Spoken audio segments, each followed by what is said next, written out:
Napinsala rin ang bahang apat na paaralan sa Maynila kaya pinagpaliban muna ang balik eskwela. Sa kabila niyan, meron namang mga nag-back to school na bagamat niluwagan ng patakaran sa school uniform.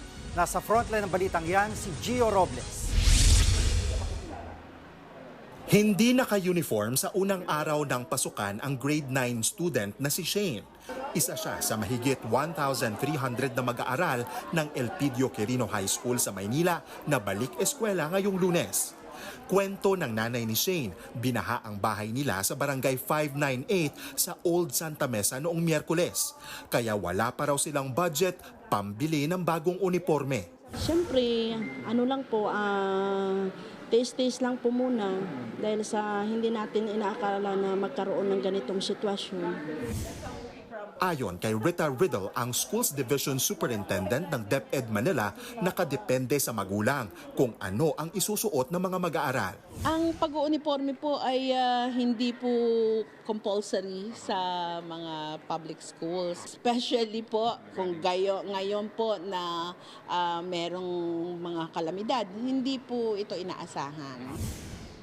Extended din ang enrollment hanggang sa ikalawang linggo ng Agosto para makahabol sa pasukan ng mga binaha.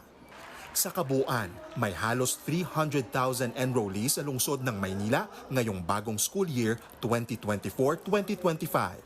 Pero sa higit 100 public school sa lungsod, 4 ang bukas pa magbabalik eskwela, gaya ng binahang Tondo High School. Kung bilang ng mag-aaralang pagbabasehan, ang Tondo High ang pinakamalaki sa buong Maynila na aabot sa halos 6,000 mag-aaral. Aminado ang pamunuan ng paaralan na hindi sila handa sa pagbubukas ng klase dahil sa pinsala na iniwan ng baha. Kanina, hindi pa tapos ang paghahakot ng mga basurang iniwan ng baha sa eskwelahan. Tumulong na rin sa paglilinis ang mga incoming grade 9 student. Para po makakatulong po sa amin, para po maging komportable kami pagkapasok namin at hindi na kami maglinis at hindi naman problema daw, sabi niya. Ang VMAPA High School naman na isa sa pinakalumang paaralan sa Maynila. Ipagpapabukas na sana ang pasukan pero itinuloy na rin ito kanina. Wala nang bakas ng baha at basura. Pero problema naman ng kanilang school principal ang siksikang classrooms.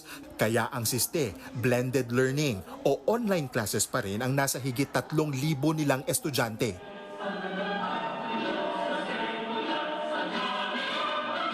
Para tiyaking handa sa pasukan ng mga paaralan, maaga ring naglibot kanina si Manila Mayor Hani Lacuna. Nangako siyang papalitan ng school supplies ng mga bata na nabasa ng baha. Nagbabalita mula sa Frontline, Gio Robles, News 5. Mga kapatid, Lucy Cruz Valdez po, maging maalam at may pakialam sa mga napapanahong balita sa bansa.